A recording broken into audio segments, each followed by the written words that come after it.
Hey, I'm Nicole. Welcome back to my channel and welcome to my cutting table, where today I'm going to be taking you along on a little alteration job that I'm going to be doing on this pair of shorts. I bought these shorts in a charity shop in Shanghai when we were there visiting my son for Christmas. I absolutely love the style of it. However, it's a little bit small in the waist for me. So I thought we'll do a little alteration today where we are going to let the waistband out. The principles I'm using for this alteration you can apply to any garment in your wardrobe that has a similar waistband, whether it's a skirt or a pair of shorts or a pair of trousers. Obviously, every garment is constructed slightly differently, so you will have to examine yours and see what tweaks or changes you might have to make to get to the result that you need. But I thought it might be useful for me to show you the process that I'm doing on this in case it helps you with your own alterations. Before we get into the alteration, I'm going to do a little try on for you so you can see what the shorts look like currently, and then we'll be able to compare that at the end of the video to see how they fit after the alteration. So here we go for a little try on of the shorts. It fits, but not in a very comfortable way. The waistband, because it is so snug, is really pinching me, and it has to sit at the highest part of my waist, which is not where I would naturally like a pair of shorts or trousers to sit. I would like it to sit a bit more near my belly button, which is probably a centimeter or two lower than it currently is. Because it's pinching so much, we've got this muffin top effect going on where all of my tummy flesh and back flesh it's just spilling over the sides of it. It's also making the shorts a little bit short for my liking. Even if it dropped by another centimeter or two, it would not only be a bit more modest for me in the length, but it would also be a bit more comfortable in the crotch. The biggest advantage of doing this alteration is that I will be able to put the shorts on myself. At the moment, I have to get some assistance in getting the hook and eye fastening together. Because it's a centre back, I can't see what I'm doing, and it's quite a fiddly job, and I can't get the zip up without putting the hook and eye fastening on first. So at the moment, getting these shorts on is a two-person job, which is not ideal if I'm going somewhere on my own and need a little toilet break somewhere along the way. So I will twizzle round and give you the full 360.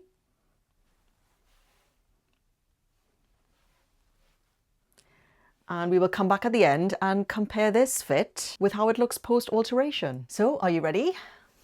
Let's get started. Now, the first stage of any alteration job is to examine the construction of the garment that you have and work out what is the best way to get to the result that you're looking for. The goal I'm going here for is to let out the waist. To let a garment out means you are introducing some extra fabric into the area that you're looking to add ease. The most convenient way you can do that is looking for any pleats or darts or gathering or any excess fabric that is coming into this waistband that you can use to let out and create that extra ease. Handily for me, I have 2 darts here in the back and 2 darts here in the front. And there's also a corresponding pleat to those darts on the lining on the inside. So if I undo those darts, I will get extra fabric, which will allow me to create that extra ease as it goes towards the waist. Now, I won't know until I get inside the lining exactly how many centimeters ease I'll be able to get from the darts. But if I just use the pleats as a guide, because generally the lining will be cut to the same pattern as the outside of the shorts, I've got just under 1.5 centimeters on this pleat, which when opened out will give me somewhere near 3 centimeters. So that is, say, 5 centimeters I can let out from the back. And then on this front, we've got maybe 1 centimeter in each pleat, which opened out will give us 2 centimeters, times 2 will give us 4. So we can let out as much as 8 or 9 centimeters from the shorts as it goes towards the waistband just by letting out these darts and pleats. While we can let out the darts and pleats here to create the extra ease, we will also need to expand the waistband.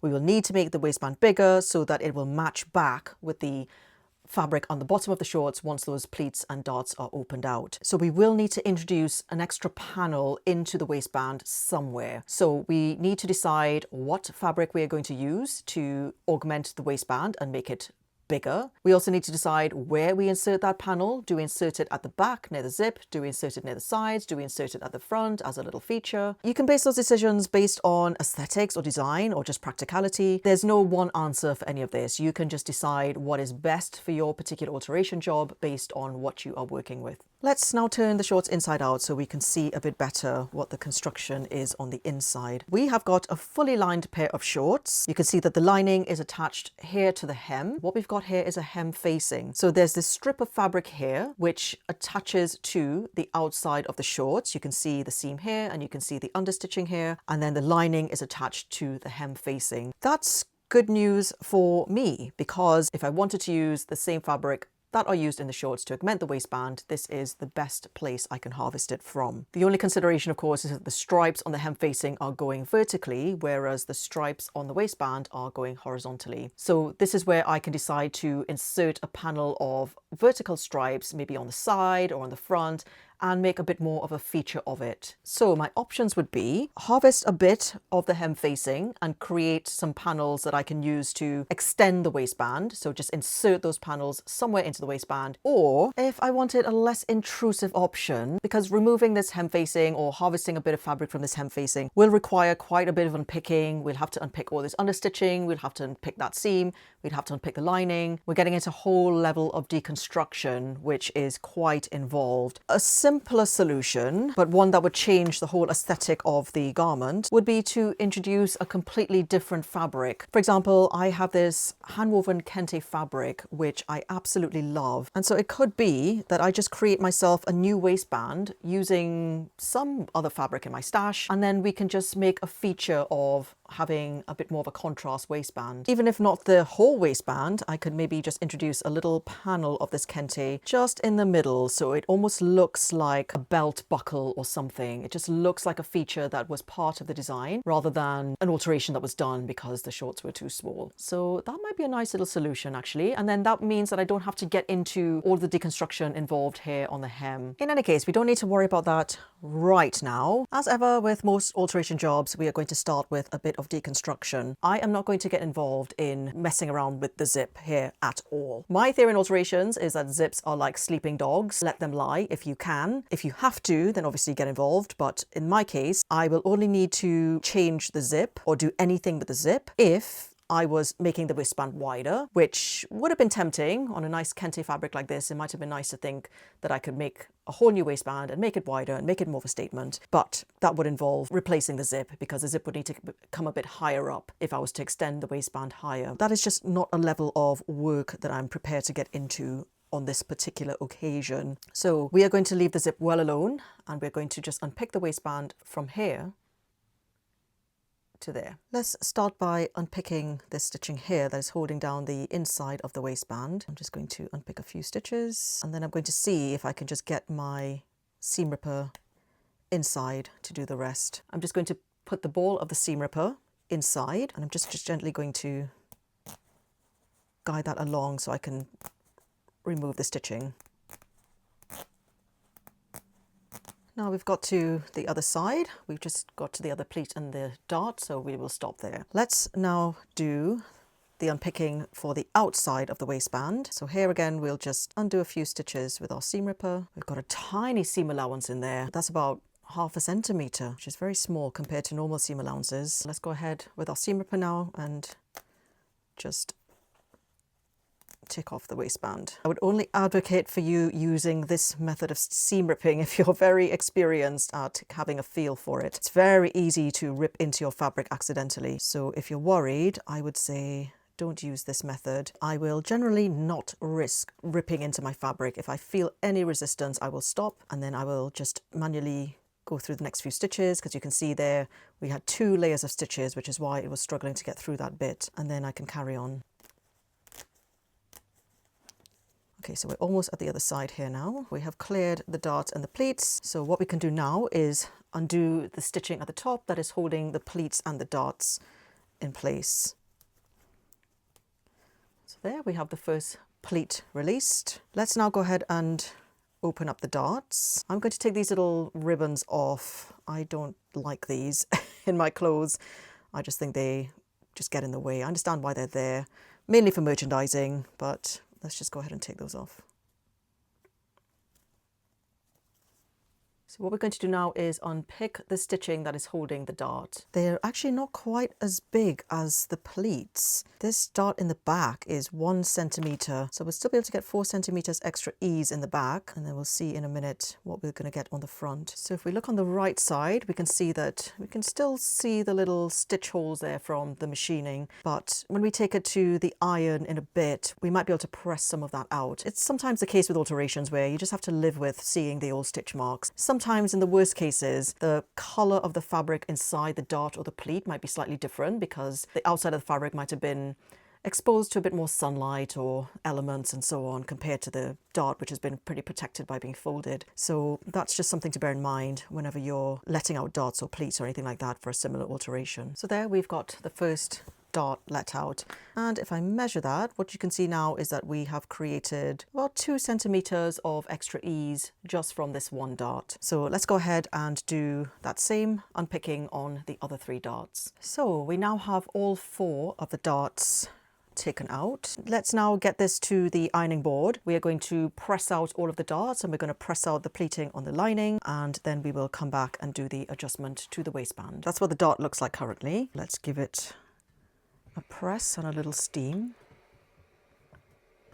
and that's what it looks like after. So we can still see a little bit of the puncture marks of the needle on the original dart, but it's not too bad actually. So let's go ahead and press out the rest of the darts, and we'll also press out the pleats on the lining. Let's just go in for a mid alteration try on. I just wanted to see if I have enough ease in the waist now so that I don't have to let out any more from the sides or the front or the back seams. We're looking pretty good, I think. I was able to zip up the back without any stress. But yeah, I think it's looking good so far. So now we are at the stage where we need to extend the waistband. What I'm going to do now is measure the size of the new top of the shorts. Now that we have taken out the darts and taken out the pleats, I'm just going to measure here along the seam allowance.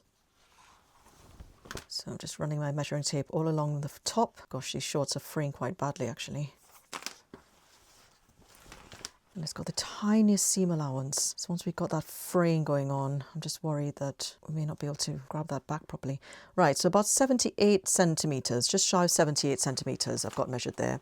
And currently our waistband is just under 66 centimeters. So we've actually let out 12 centimeters in total, which is incredible really. So we need to extend the waistband by 12 centimeters. I don't know if I'll do it as much as 12. We might ease some of the shorts back in a little bit. What I'm going to do now is make a cut right in the middle of the waistband on the front. That is because I have decided to insert the extra panel that we're going to put into the waistband right in the front of the shorts. So I'm just going to put the waistband together like this so I can find where the center front is. And then I'm just going to grab my scissors and literally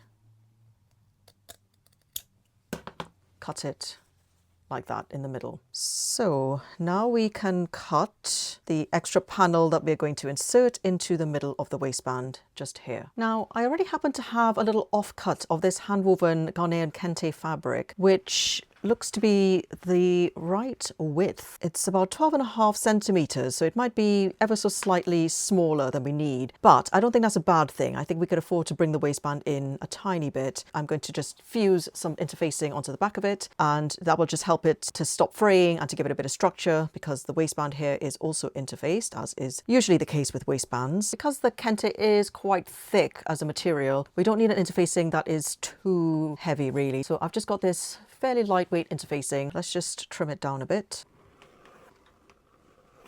So now we're just going to take it to the iron, and we're just going to fuse it together. We just want to make sure that the adhesive side of the interfacing is facing down on the fabric, and then we're just going to get our iron and we're just going to fuse that together. So now let's trim our little panel down to size. Let's just open up this waistband. And we just want to make sure that we're aligning this motif that we want showing on the front with the front of the waistband like this. So if we open out that waistband with that seam allowance there, let's make the first cut here.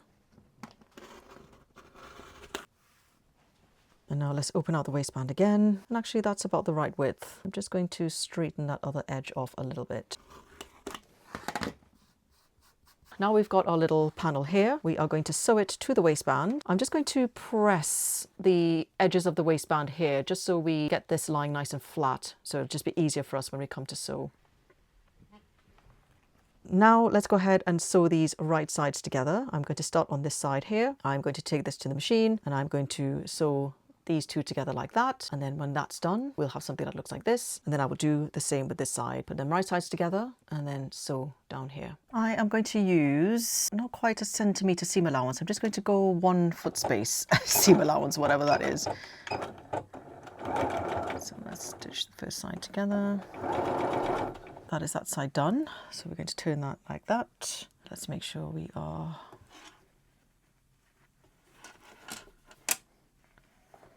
doing it right.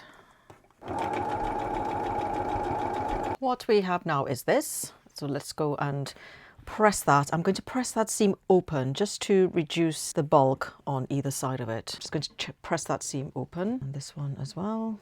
And we can go ahead now and also press it down the middle. Before we get to attaching the waistband, what I want to do first is run a line of stay stitching to attach the lining to the top of the shorts, which will keep those 2 layers together. So when I attach the waistband, I haven't got to worry about maneuvering 3 layers of fabric. These 2 I know will stay together, and then I can just attach the waistband to that. It will also do the job of just keeping this fraying at bay. You can see how badly the fabric is fraying here. So I just want to run a line of stay stitching that will do that job. So let's take that to the machine and let's do that next. I'm going to put the shorts side up and the lining side down, and that is for 2 reasons. One, I am going to need to ease the lining in a little bit because the pleats on the lining were a little bit bigger than the darts on the front. Linings usually are cut a little bit more generously than the outside of the garment. So by putting it on the bottom, I will be allowing the machine, the feed dogs, to do some of that easing work for me. Secondly, I want to see where I'm stitching. I want to make sure that I'm going inside of these fraying lines here so that I can make sure that when I'm stitching, I am staying right inside of that edge that's fraying there. I'm also using a very small stitch length because I want this stitch to also do the job of keeping the fraying at bay. And so the smaller I can stitch that, the more likely that the stitching is going to hold the weave of the fabric and prevent it from fraying any further. Now with that stay stitching done, let's go ahead and reattach the waistband. I am going to do that as they did on the original shorts, which is doing the outside of it first and then stitching the inside of it down like that. So let's open out the waistband. We probably need to unpick a bit more of this stitching on the inside of the waistband so that we can get to the outside. Doing clothing alterations does involve quite a bit of unpicking, so it's something that you will have to just be prepared to do when you embark on projects like this. Okay, so we've got that unpicked a little bit more. Now we can open out the waistband like this. I'm just going to get the 2 edges together. So the waistband edge together with the shorts. I'm just going to align that forward line with the line of stay stitching that I just did, just so that it doesn't show when it's done, but also I'm making sure that I'm clearing the frayed area more importantly. I'm just going to keep pinning that along. What we could actually do is, because we've got the midpoint here of the panel that we've inserted, we can actually match that up with center front. So let's go ahead and do that actually.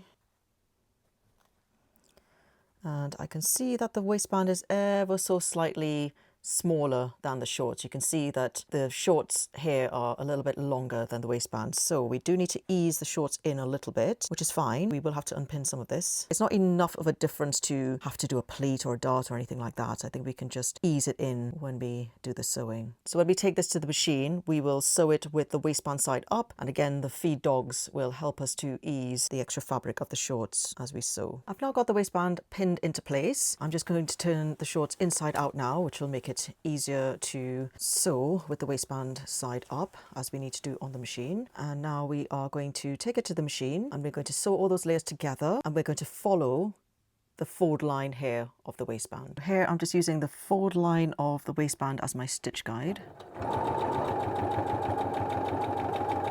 We have got the waistband attached to the outside of the shorts. So all we need to do now is stitch down the inside of the waistband. I've gone ahead and pre-pressed this little panel here so that it matches the seam allowance of the rest of the waistband. Now, the way it was originally done was a technique called stitch in the ditch. That is when you sew right up against the bottom of the waistband here, but the trick is you also have to catch the fabric on the other side, which you're obviously sewing a little bit blind, because when it's on the machine like this, you can't see what is being caught or not on the other side. The alternative would be to hand stitch it, to run a little hemming stitch or slip stitch or something like that. But I will do a stitch in the ditch for this just because it's what was done before. I usually just pin to oblivion. That's how I cope with it. I'm going to insert the pin from the right side, turn it round to the back side so that I can see where the pin is coming out, and I will align the pin with the stitch line that I'm looking to hit.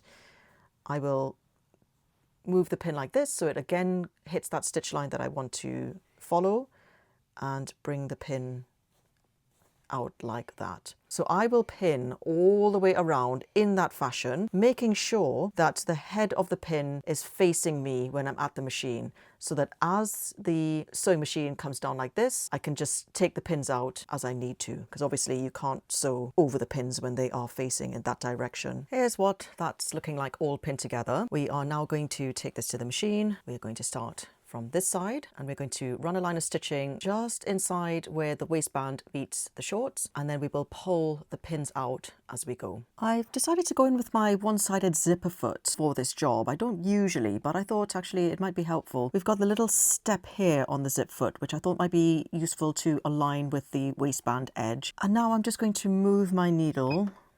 Let's see how many clicks. One click to the right, so that I'm hitting right at the edge of that zipper foot. I'm just going to backstitch a couple of stitches. I'm just going to ease this first pin out. I'm not going to take it completely out yet because I want to keep all the layers exactly together where I want them. And now I'm just going to ease the whole pin out. And I'm just going to carry on stitching till I get to the other side.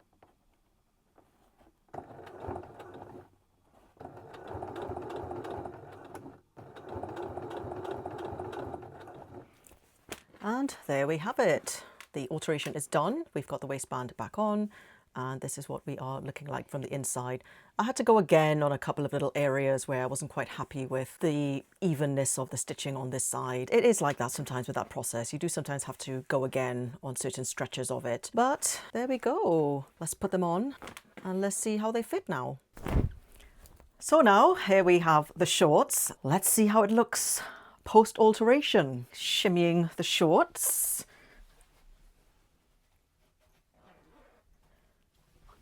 We can do the zip up on our own. Actually, I do even need the hook and eye. And could I do it myself? Ah, there, I've done the hook and eye myself and the zip. Now you can see she is sitting perfectly on this part of my waist where I like to wear my shorts and my trousers. There's no muffin top, there's no pinching, there's no bulging. The length is just gone down a tiny smidge, which I like. It doesn't feel so much like an exaggerated hot pant anymore. And yeah, super duper comfortable to wear. I can even get my hands in the pockets.